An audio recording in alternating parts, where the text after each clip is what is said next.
And like my legacy is with my family, right? The Hoch name, right? There's 3 boys there that will carry on the Hoch name for years to come, and I want to see them in how I work and how I serve others and how I tie my faith into my work and how I still prioritize my family, and they don't view me as like an absent dad, but a dad that's present and it's part of their childhood and part of their growth and development. And they are my legacy, right? I have 3 boys that will have Ryan Hoch as their dad, and that is not going to be changed. And I take that very seriously. Welcome to the Leadership and Legacy podcast, where we interview inspiring CEOs, entrepreneurs, and software leaders who are building remarkable companies and legacies in the world. I'm your host, Austin Yoder, founder of Magrathea Partners, an entrepreneurial investment firm dedicated to acquiring and growing one great founder-owned software company. As part of my journey, I'm learning from inspiring leaders and builders and gathering the most valuable insights and advice I learn along the way here with you, my wonderful audience, so that we can all learn and lead better together.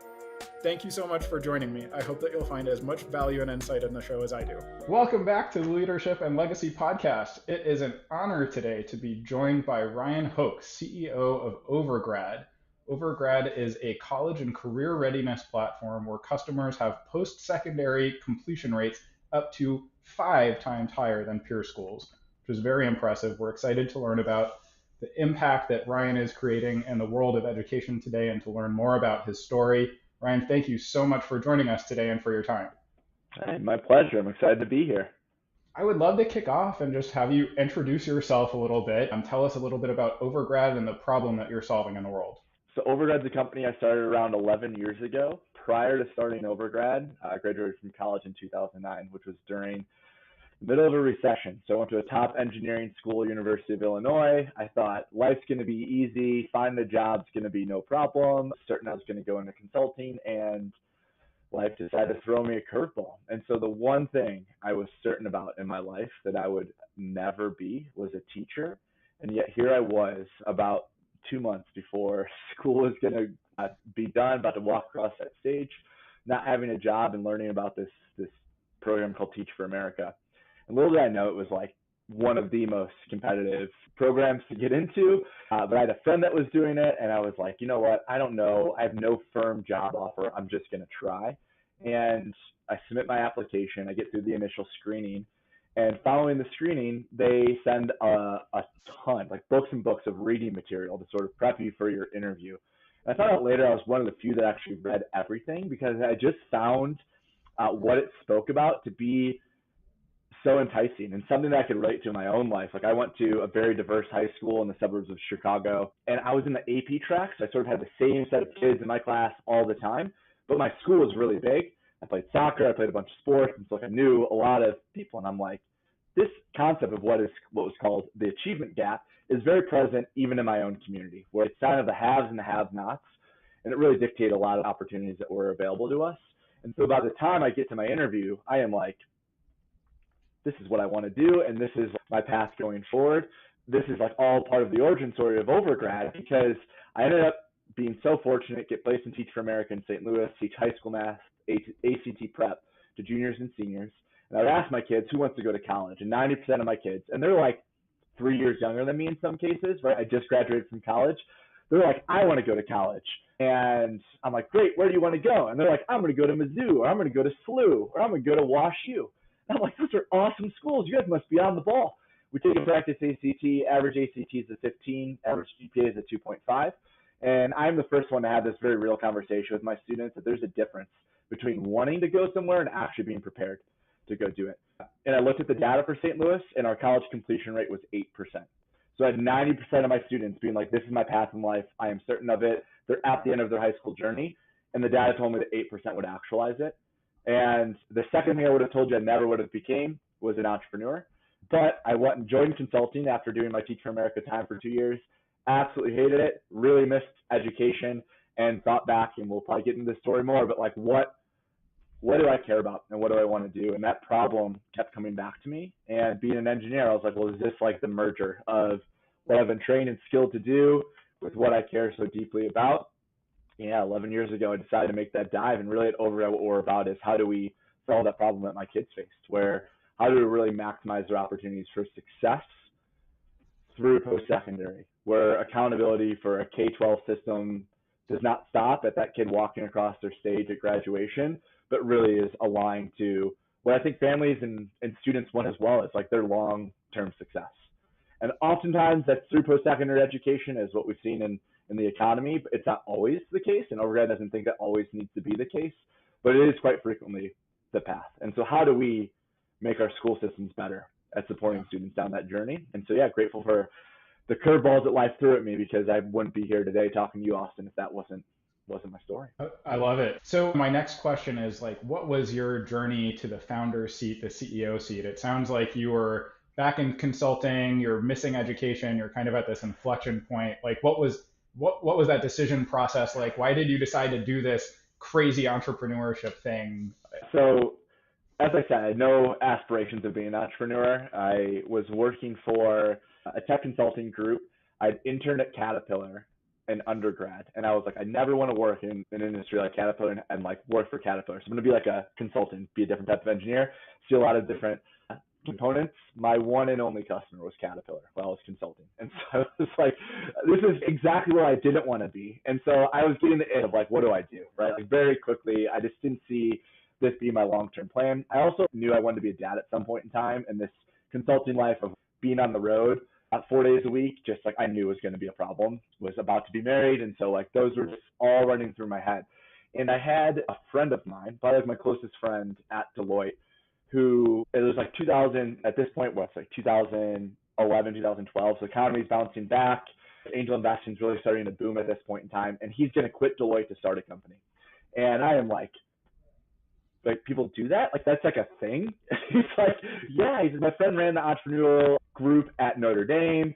He has all these connections. We have angel investors. We got some money to start up. I'm just going to quit. We're going to do it.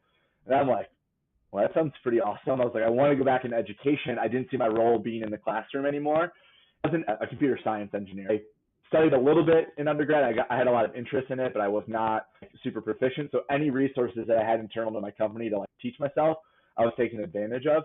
And started thinking through like what were the problems. Like if I were to start a company, like what were problems that I was familiar with? And as I mentioned, like this problem that I encountered in my own classroom kept coming to the forefront of my mind. And so I had a really good friend from college who was very entrepreneurial, had like started a couple of just like really small companies and sort of ideas. And he was working as an engineer as well. He took a season as a ski bum in Colorado, but was working as an engineer and had recently gone through like one of the coding boot camps. And so I was like, well, I think I want to start a tech company. I think this is generally the problem that I want to go into, but I can't do it on my own. And so let me see if Kevin, who's still my co-founder and CTO to this day, it's very fortunate to have that relationship lasting all these 11 years later. But I was like, Kevin, like, this is what I'm kind of thinking about. Would you be interested in helping me? You've been working as like a computer science engineer for like 2 months, 3 months. I was like, at least you know how to start something from scratch. I was like, I'm pretty sure I can teach myself to contribute. I'll need a little bit of time.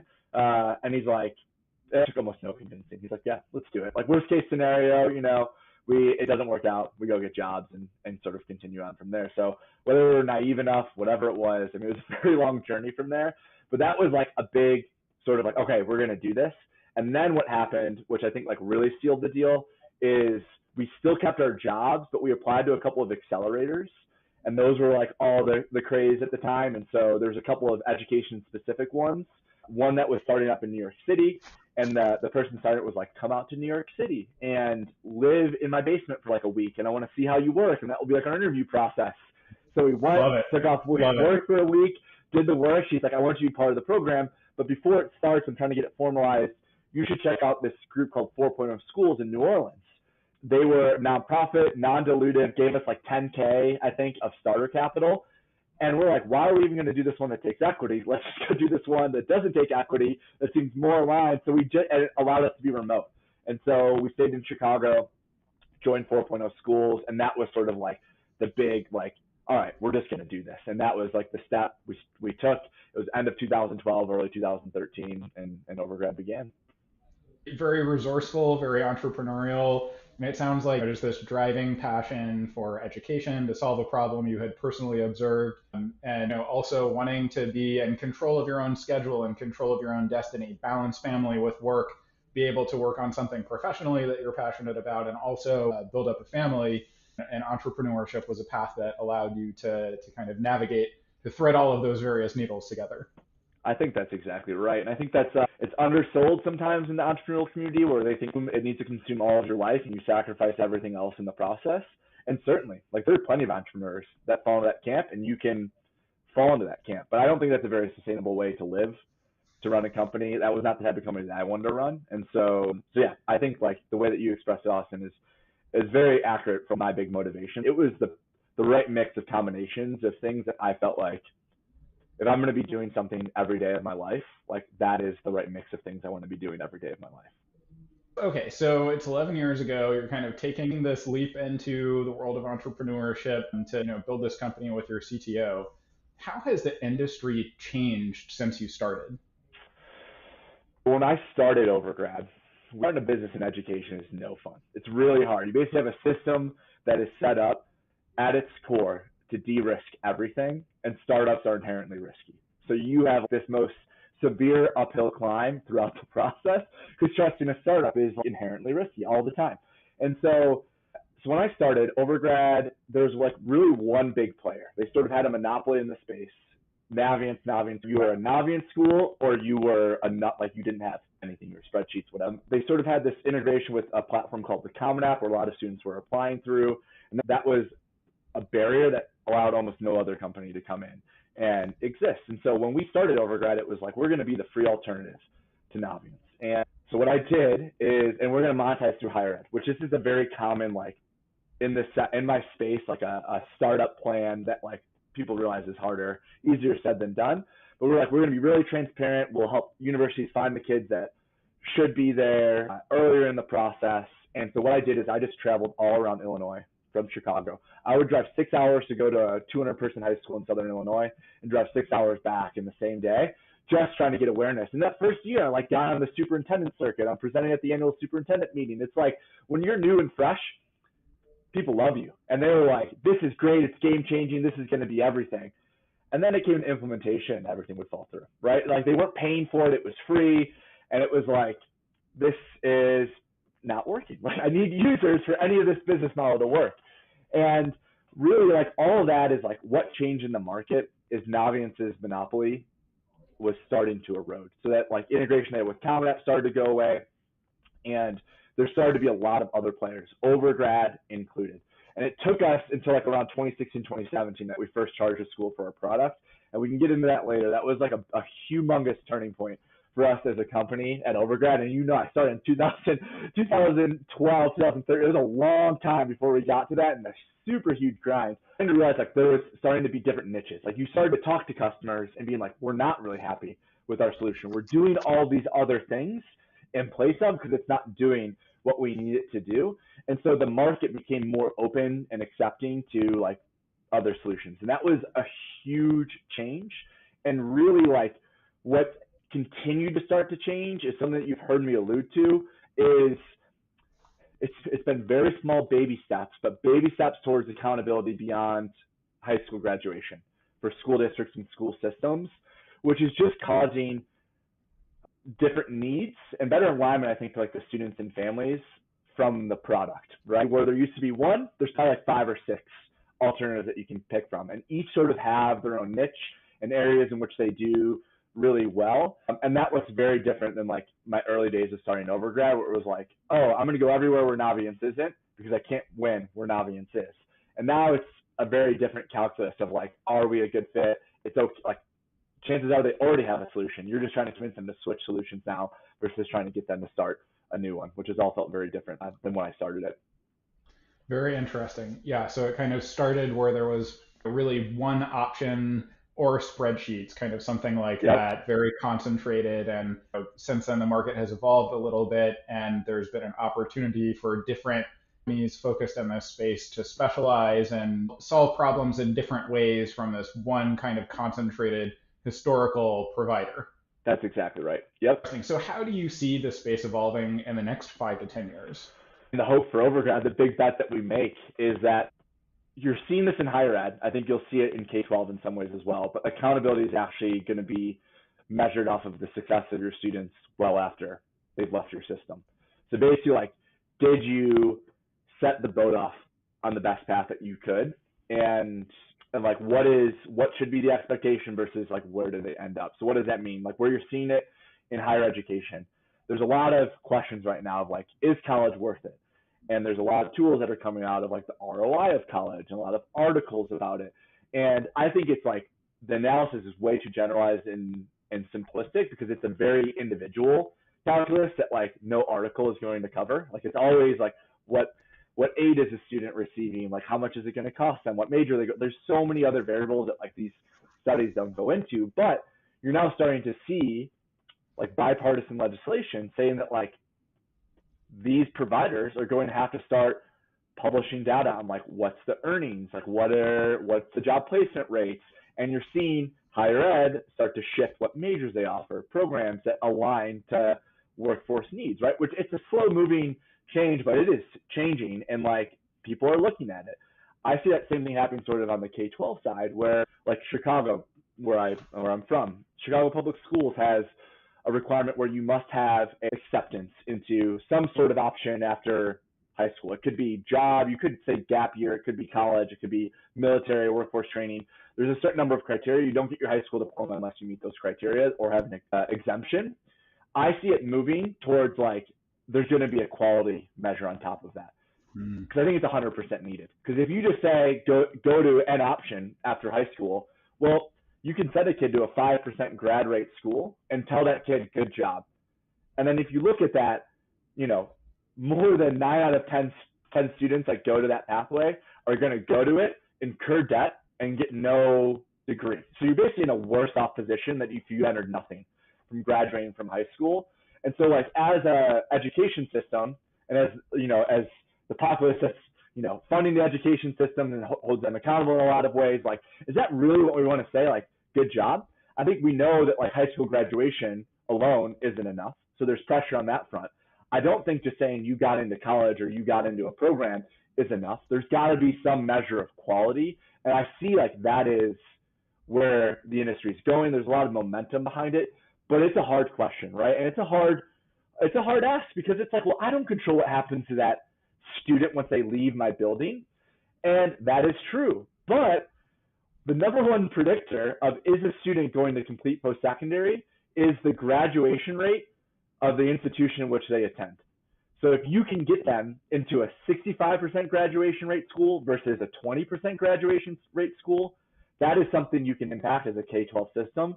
And I think you start seeing, like, should accountability go in that direction, you will see schools really take that to heart, where you saw graduation rates were like all the rave, like 80s, 90s, all the focus and energy was going to that. I really see the focus shifting to my space and shifting towards K-12 systems being held accountable to whether it's the post-secondary outcomes or even like the first job labor force outcomes of their students, because you have all this public tax dollars going towards it and trying to align incentives of the public, of the people, to the K-12 public education systems in which serve them. So an increasing focus on the measurement of outcomes, not only in the post-secondary environment, but even as far as to the first job, kind of an increasing tie to the workforce and how is, you know, what students are studying in school tied to their ability to function in the workforce. It is. I mean, this is like all my job every day. I've been doing it for 11 years and it's something new every day, right? And which is why I love it.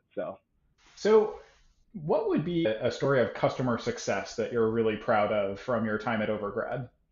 Yeah, I mean, I think you spoke to it right at the start, but our customers have post-secondary completion rates that are 3 to 5 times their peer districts. Like, and those groups that focus on that or prioritize on that come to Overgrad and stay with Overgrad. And like the fact that those are my customers en masse is like such an incredible feeling. Like what the impact that my customers make on a day-to-day basis, the real life opportunities and earnings that they generate for their students as a result of what they do. And the fact that Overgrad is such a key component, to the point of like, I had a principal who's now turned entrepreneur, and he's got a great company that is like absolutely blowing up in the education space right now, in the AI space. And he was at a summit that I was at, and I live in Colorado now. He was running a school in Denver at a charter network that's one of our customers. And the charter network has science and technology in its name. And he made a point that he's like, I am at a school, principal, leader of a school that has science and technology in its name, and I could not name a single technology tool that we used, with the exception of Overgrad. He's like, Overgrad, it was just like part of our school or part of our culture. If I had a parent in my office, I would pull up Overgrad, or I would talk to them about Overgrad, because that is why they were with us. They chose our school to create better outcomes, and better outcomes that they had for themselves, for their son or daughter. And Overgrad was my tool to show them how they're on that path, where they're at, what they could be doing better. And it was so infused in our communication. And I was like, that was really just, and this is very recent. I'm like, holy cow, like what a privilege to be in a spot like that with such a high performing school that, you know, their success is tied to way more than Overgrad. But to be even included in that story is such an honor. Those moments as an entrepreneur, with like, as you go through the highs and the lows, man, that's one of those highs that can carry you on for a long, long time. And so, yeah, just the success of my customers and to be spoken about in that way, it's just like an incredible privilege that I don't take lightly. Hi, it's Austin, your host, with a brief interruption. Since this podcast is free and not supported by ads, I have a very quick ask for you. If you're finding value in this conversation, please consider sharing it with another leader or aspiring leader who you think would enjoy it, so that we can learn and lead better together. And if you're a software founder considering a successful exit to a partner who will love your team just as much as you do, I would love to hear from you. Please feel free to connect with me on LinkedIn or send me an email at austin@magratheapartners.com. That's Austin at Magrathea, Magrathea, magratheapartners.com. Thanks, and now back to the show. It certainly warms the heart and the soul. That's an amazing story. You've been on this leadership journey for over a decade now. I'm going to transition to a little bit of advice for others who are starting in their own leadership journey. What would be your advice for others who are just starting out in their own leadership journey? Yeah, I think without a doubt, you have to find something that will motivate you day in and day out. And so that could be like, for me, it was a deep connection to the problem, right? I like just cared so deeply at my core. I wanted my life's work to be connected to that problem that I highlighted earlier in this interview. And that has kept me going, because I don't know an entrepreneur that has not had like the most devastating lows where it's like, my company's going to be out of business tomorrow. And that's probably happened to me like 5 or 6 times like throughout the journey. And so you have to be like, you have to have some sort of motivation that gets you to keep putting that like next foot in front of the other, right? Because the second you stop is the second that everything will start to fall apart. And so you have to keep putting, because it's going to be hard no matter what. And so like that is an example of one thing, but I don't think it needs to be universally true, because there's a lot of like really successful companies that have like, there's no way that person was like super motivated to do it, but they probably were super motivated by the opportunity they saw present, and like the growth potential, the earnings potential, like their big motivator might have been just, I want a really big company that can get really big really fast, and this problem can get really big really fast, and I know that it can get really big really fast. And so like that is totally understandable as an entrepreneur, and like what honestly VCs want, right? They want something, like find that problem that like can explode and go that way. Overgrad is not that. You said 11 years, like it's been a continual grind, still a grind year in, year out. I am totally okay with that, because I love it. And like we keep growing, and like we're cash flowing, and everything is like, it's just great. It's a huge blessing. It's exactly what I want out of it, because I get to solve and focus on the problems that I care about. But you have to, like, what is that for you, right? For any entrepreneur that's starting, like, you got to have that, because if you don't have that, maybe you can manufacture it and find a way, but there's got to be that thing that keeps you putting that next foot in front of the other. It doesn't need to be like feel good inside, sort of like solving the world type problems. Like it could be, this is just a problem that like, I know that there's a huge opportunity, and I'm motivated about problems that have huge opportunities, right? But what is that for you? And if you can't find that, or if you can't pin that, then I would put a high likelihood on your journey failing, because like it will get hard. You're going to run into that wall, and like what causes you to break through that wall? Like you need that motivation to break through that wall. Otherwise you'll just stop and be like, try something new, go back to the workforce, whatever that might be. Find the passion, find the motivation, that mission that ties you to the relentless desire to break through walls and keep going day after day. For sure. Love it. And we'll circle back to your own vision for the next 5 to 10 years in a second, but let's remain on the theme of advice for a moment. So in EdTech, there's this notoriously long sales cycle what would be your best advice for sales in generally? I think we can learn a lot from people who have done sales in EdTech and who are leaders in sales in EdTech. What would be your best advice for sales? Yeah, I mean, I've learned this lesson over and over and over and over again, but I'd say like there's two big things that really it boils down to for me all the time. One is fill the top of the funnel as much as you can. Like you could think you have the perfect prospect. They're going to make your numbers for the entire year. I don't even need to worry about anything else. And especially in education, there are way more reasons for it to fall through than for it to persist on. And so like how you mitigate that, you never really know who's going to spit out on the other side and close as a customer. Fill it as full to the brim as you can and keep filling it. Like sales 101, that top of the funnel is so important because you just don't know what's going to trickle through on the other side.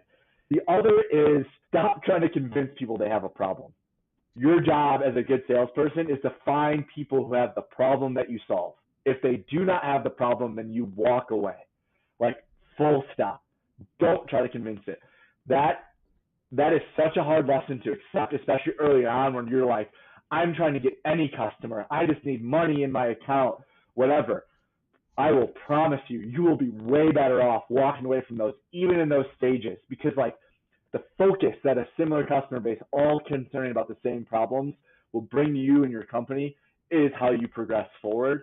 And like the discipline in like fill the funnel, connect your solution with the problems that they have. If you focus on those two things, that is how you effectively sell. All the other bells and whistles, maybe they're incremental, maybe they can help, but like if you don't do those two things, it's really hard to grow.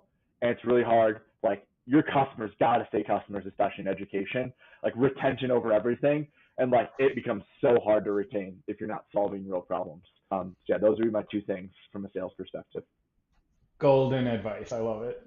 Our audience is largely other leaders, CEOs, software leaders, students who aspire to be leaders in the future. Two skills that any leader or CEO needs is sales and managing people. What would be your best advice on managing people? Yeah, I think there's no one size fits all to managing people. I think that the question of managing well is hiring well. And so you need to understand what type of company you want. How do you manage? Like what is natural for you? Like what doesn't feel forced? You could be one that needs to have your hands on every little bit and piece and micromanage. You need to hire for people that will thrive in that micromanaged environment. For me, I am the exact opposite. I am like a doer. I want to like build, and I also have a lot of trust. And so I just try to hire people that are way better than me. Because being a CEO entrepreneur, if you start something, like you've done every job. And so you know what it takes to be good at every job. And so when I hire people, I do like 10 to 15 reference checks on every hire that I make. 100% worth it, because like interviews, in my opinion, are just like so, they don't really tell you much about a person. But go talk to people that have worked with that person and talk to 10 to 15 of them, because like only the first 2 to 3 can kind of lie pretty well. And if you get to 10 to 15, it's like you're going to get to like really who is this person, how do they work, and where do they thrive. And you try to find someone like who's going to thrive in the environment in which I feel confident that I can create. And for me, it's like spread your wings and fly. Go do things. You have the agency ownership. You can do things way better than I can do. I will be a thought partner in the process. I will check in with you. I will hold you accountable where you want me to hold you accountable. But I'm hiring you because you could do this way better than I can do this. And so go show me that you're doing it way better than what I can do it. Right. And like that is my managerial style of like, I need people that are almost like entrepreneurs in and of themselves who love the idea of like, this is my segment. I'm going to own it. I'm allowed to innovate within it. I'm allowed to find what works best for the task that I need to do. And they're all aligned to like our company goals, right? Like retain customers, get new customers, and grow. If we can do those two things, we get bigger year over year. We serve more students. We serve more schools. We get to keep working on our mission. And so like everyone's aligned with that. How does it help us retain the customer or get new customers, right? Focus on the problems in which we have.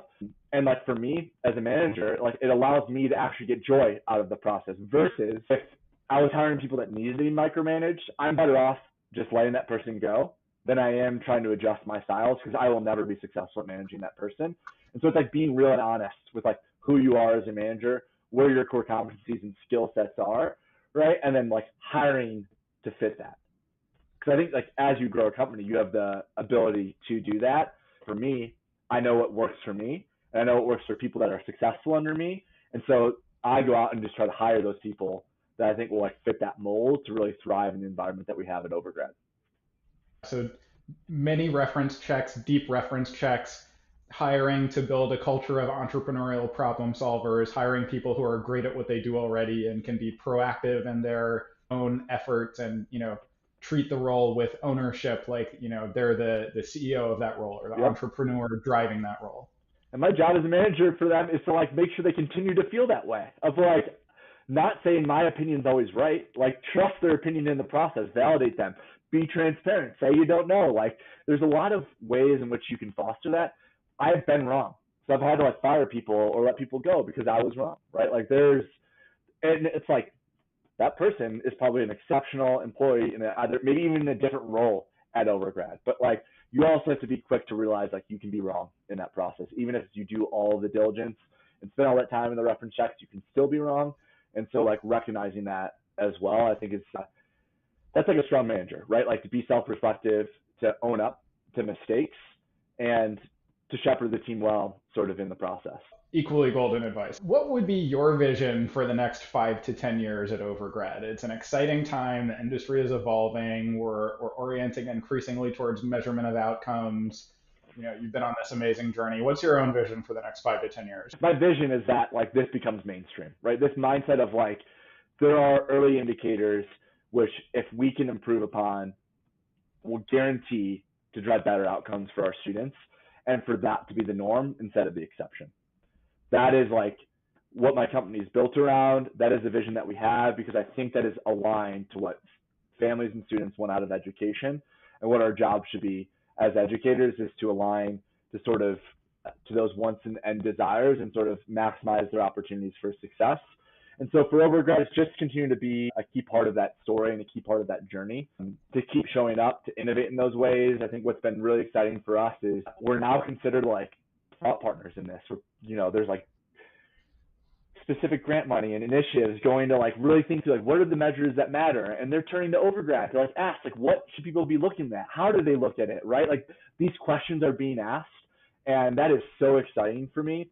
And this vision of just really like more transparency in the process of like students shouldn't be graduating and being like, well, I guess I'm just going to go incur this like potentially $200,000 of debt and not really like knowing if it's going to be produce the things that I want. To like, you can never say things are 100% certain, but like really infuse this idea of like, I have maximized my opportunities. I've maximized my odds of success and feeling confident about that. Because I don't think that is a sensation that many high school graduates or even college graduates have at this point in time. Like my vision is like to have graduates graduating and having that be the norm of the feeling of like, I feel very confident that this is the right next step for me that maximizes my odds of getting to this point in my life or this end state or whatever that might be. Like that sense of certainty, like if we can really create that and foster that in students, like how powerful might that be? And that's really like my vision of what we're trying to create at Overgrad and what we're trying to help schools create for their students. That's an amazing vision to share with the world and the universe. Last 2 questions for you here. Is there any question that I should have asked so far that I haven't yet? Yeah, I think like one thing that always jumps to the forefront of me of like, how do you still ensure you're happy with yourself? And I think too many entrepreneurs let their business define who they are instead of doing so through what's important for them outside of their business, right? So for me, it's like my faith is first and foremost in my walk. And without my faith, I would not be where I am right now. And my family comes second, and my health comes third, and then my business comes fourth. And so like having that list of priorities, I think is really essential because you need to take those factors into consideration as you're crafting your business. It's okay to sacrifice some of those things in the short term, but in the same sense of like, if you're going to be willing to break through walls, if your list of priorities, if you're sacrificing some of those things, like what is your willingness to break through? Because then you're asking like, well, what's on the other side of that wall? Like, is that something that like where I want to be? Is that, it wasn't like that before. How can I be so sure it's going to be like that tomorrow? And so like I want entrepreneurship to be sustainable. I don't want like people that have the fire to start something, like chances are they're gonna have the fire to start more things. And I worry that people that go into this just saying like find a big problem and go out and solve it at all costs, like you're jeopardizing a really rare class and really like rare type of person that could just walk away, and like who knows the impact that they could have had if they just like would have done it a little bit more sustainably. And yes, like you're gonna have to sacrifice some things for your business for that to work. But like here I am 11 years later. Like I've gone through so much. Like I didn't take a cent out of the business for 7 years. We got defrauded by investors at one point in time. Like it almost killed us at every step and turn. And like I still come to this with a smile on my face, super grateful, because I have been able to prioritize the things that are important to me, and I've been able to create a business that allows me to do those. I still work incredibly hard. I still care very deeply about it, but it feels so sustainable. And like asking like, how do you create this sort of sustainability? Because no one's an overnight success, and you have to be willing to do that. And anyone that's willing to be an entrepreneur, I want you to be successful in it and like maximize those odds. Much like in Overgrad, we're trying to maximize those odds of success, like maximize the success. Like maybe it's not maximizing the success of the absolute $1 billion outcome scenario, but for you to create the life and outcomes and situation that you want, you have to be clear on that from the beginning. And so like be comfortable prioritizing those things. It means saying no to some stuff when you're starting your company, but I promise you it'll be far more sustainable and far more enjoyable, and you will enjoy the process far more because it is a process, and I want there to be joy in the process. And so that is something we didn't really get deep into, but I think it is absolutely essential for any entrepreneur to embrace. Sustainability, joy, those are important to proactively include in your life. Yep. You know, that smile on your face that you mentioned that you still come to work with, have to be able to have that. And that definitely comes through in your answers. The smile and the joy resound through your answers. Yeah, I appreciate it. I try every day. I love it. I'm grateful that I get to do what I do. Amazing. And last question, you know, the title of the podcast is the Leadership and Legacy Podcast. On the topic of legacy, what does legacy look like for you and your business? Yeah, I think I can start with Overgrad, right? Like I think the legacy of our company is the success of the students at the schools in which we serve. The 5 times outcome, right? Getting to better jobs, better economic mobility. Our legacy is like, that's so long lasting, right? Who knows the path and the outcomes that people are set on, because I believe so wholeheartedly in like post-secondary journey and the opportunities that it can unlock and create, and the fact that we are such like a key linchpin in that process. Our legacy is our students that we serve, which is a huge honor. For me personally, I'm the dad of 3 young boys and an amazing wife, and like my legacy is with my family, right? Like the Hoch name, right? There's 3 boys there that will carry on the Hoch name for years to come, and I want to see them in how I work and how I serve others, and how I tie my faith into my work, and how I still prioritize my family, and they don't view me as like an absent dad, but a dad that's present and it's part of their childhood and part of their growth and development. And they are my legacy, right? I have 3 boys that will have Ryan Hoch as their dad, and that is not going to be changed. And I take that very seriously. And I think for those that are parents should take that very seriously. It is a huge burden, but like a far greater honor, and one that I consider so fortunate to carry forward. And so in my work, in my faith, in my health, and my relationships, like all those things, my legacy will live out in my 3 boys. And so that is like such a strong motivator for me, and something that I feel super fortunate for. Beautiful. I don't think there could be a better place to close out the podcast. This has been very educational. We've touched on a lot of far-reaching topics, you know, from how is the industry evolving to best advice on sales and managing people, being an entrepreneur sustainably, and have connected the journey to your own motivators from education to your family. So grateful to you for spending some time with us today and sharing your story. It's been a lot of fun and a joy. So thank you so much. Yeah, thank you. It's been a blast. Really appreciate the